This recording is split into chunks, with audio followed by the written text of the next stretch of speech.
மதுரை மாவட்டம் திருமங்கலம் அருகே அரசின் தடையை மீறி நடத்தப்பட்ட குடிமாற்று திருவிழாவில் பரபரப்பு ஏற்பட்டுள்ளது. ஆவல்லைப்பட்டி கிராமத்தில் முத்தாலம்மன் கோவில் உள்ளது. அந்த கோவிலில் பல ஆண்டுகளாக குடிமாற்று திருவிழா நடைபெற்று வந்தது. கோவில் முன்பு குழி தோண்டி அதில் பச்சிளம் குழந்தைகளை படுக்க வைத்து வேப்பிலை பூக்கள் கொண்டு மூடுவார்கள். பின்னர் பூசாரி விபூதி பூசியவுடன் குழியில் இருக்கும் குழந்தைகளை வெளியில் எடுப்பார்கள். இதனால் குழந்தைகளின் ஆயுள் கூடும் என்பது பக்தர்களின் நம்பிக்கையாக உள்ளது.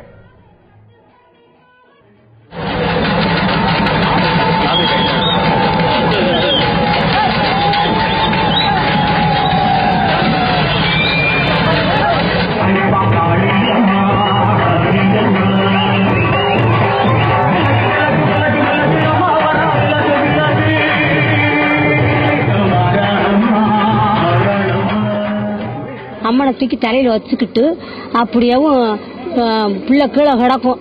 பிள்ளையும் மிச்சிடக்கூடாது, அம்மனாவும் விட்டுறக்கூடாது. அவ சக்தினால அப்படியாவும் தாண்டி போய் இங்க முத்தாலம்மன் கோயில் திருவிழா ரொம்ப ஃபேமஸா இருக்கும். இங்க நேர்த்திக்கடன் வச்சா எது வேணாலும் நிறைவேறும். அதனால உருண்டு கொடுக்கறது, முளைப்பாரி தூக்குறது, புதவுளி போடுறது, தீச்சட்டி எடுக்கிறது, கரகம் எடுக்கிறது, முளைப்பாரி போடுறது எல்லாமே விசேஷமா இருக்கும். குழந்தைகளுக்கு ஏதாவது ரொம்ப முடியாம இருந்து உயிருக்கு போராடிட்டு இருப்பாங்கல்ல, அம்மா போடுறது இது மாதிரி இருக்கையில அந்த நேரத்துக்கு நேர்த்திக்கடன் போடுவாங்க.